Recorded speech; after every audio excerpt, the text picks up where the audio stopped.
Pwned 1138 here with a video review of the Skull Magnum from Kamen Rider Double, used by Kamen Rider Skull, who made his first appearance in the Kamen Rider Double Begins Night film, along with Kamen Rider Decade in his final chapter. And, you know, we got to see Skull, at least his character, Narumi Sochiki, in the very first episode at the very beginning of Kamen Rider Double, but we don't ever get to see his face, and we don't exactly know what happened. So what Begins Nights did was showed us what happened in the events that led up to Shotaro and Philip first meeting and then becoming Kamen Rider Double. And so, but getting beyond that, getting to Kamen Rider Skull, this is his primary weapon when he henshins into Kamen Rider Skull, which, if it looks familiar to you, is because it is just a recoloring of the Trigger Magnum. As you can see, it is mostly black with some slightly different paint details. The W here is only partially painted, not a full W, probably to reference, I guess, the Lost Driver, because it's not a completed double driver. But other than that, it's pretty much the same as the Trigger Magnum. I don't have one, but I know that it's the exact same toy. It's got some slightly different sounds, but other than that, it is very much the same. It's got a little window for the lights on the when you put in the memory. It does have the track on the back, so you can plug in the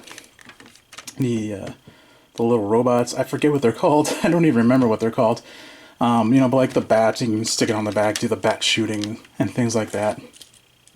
And then what else comes in the set, of course, is the DX Skull Memory, which is the main draw of this set. Especially if you are looking to get a Lost Driver, you're definitely going to want this. And, I really enjoy the design of the S on here. I think that's really cool. How it's an S and it looks like a skull. I think it's a very creative design, and I really enjoy it. On the show, because they didn't show it that much, I couldn't really get a good chance at the detail. But now that I have it, I can really appreciate how they got those details on there. But other than that, it's the standard DX Gaia memory. Got a light on the bottom. All it says is skull. And back to the trigger. Let's see what the sounds. Generic shooting sound. Now, one thing I like to comment about this is I always kind of thought that at this mode, it kind of looks like a submachine gun, almost like an Uzi, or like a MAC-10 or something like that. And it's only when you put it into the maximum drive mode that it actually looks like a Magnum, at least to me anyway. So, just like in the show, to initiate the maximum drives, you take your memory, you insert it up here.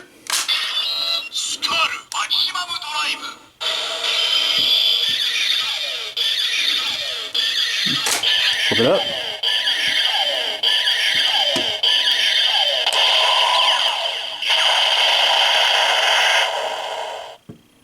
And that's pretty much it. I'm going to break it down. There's a release button right here, which ejects the memory. And you can pull it out.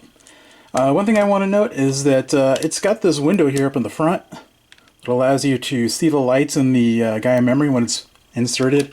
Unfortunately, because of how the Gaia memory functions and how this weapon functions, when you pull the trigger, the light doesn't turn on anymore, which really kind of sucks. Like, what's the point of having this here if it doesn't do that? So, it's unfortunate, but it's something that I guess they never really considered when they designed it. And, if you turn it off, this doesn't have any actual sounds when you initiate the maximum drive. The window there. And when you flip it up, that's it. That's all you get. Nothing happens. A little lame, but it's still pretty cool once it all works together. It's pretty nice. And there's actually a little switch inside here. You press it, which tells it it's got the Gaia memory in it, and it does the maximum drive final attack. But beyond that, I mean, that's pretty much all there is to this. And yeah, like I said, the only reason the only reason I bought this set is because I really wanted this memory, because I was planning to get a lost driver, which I'll get to in my next review, and we'll show the little demo of this and the lost driver. So beyond that, there's nothing else to say about it. So I'll see you guys next time on my next review.